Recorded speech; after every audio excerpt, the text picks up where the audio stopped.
It's a true fact that buttercream frosting can cover just about any sin or wrongdoing. So I always make it a point to try that cake or try that brownie before I slap the good stuff on there, because God only knows what it's covering up. This is the Pastime Cooking. If you follow my channel, you know I've been cooking my way through our family's old collection of recipes. And today I pulled another recipe out of Grandma's box called chocolate deluxe brownies. And I got to tell you, I had a lot of high hopes for these brownies. They looked really good. I mean, they seemed very rich. They had chocolate, cocoa powder, and Hershey's syrup. So I really had high hopes. And since I pulled out the Ghirardelli cocoa, you can tell I was really expecting something good.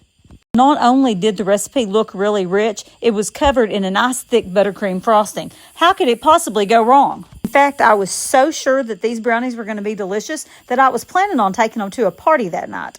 But thankfully, I did my usual taste test pre-buttercream frosting, and my gosh, they were terrible.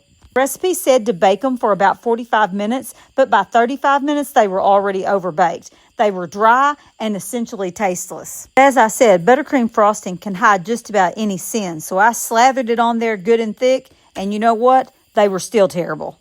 Whoever wrote this old recipe ought to be ashamed of themselves.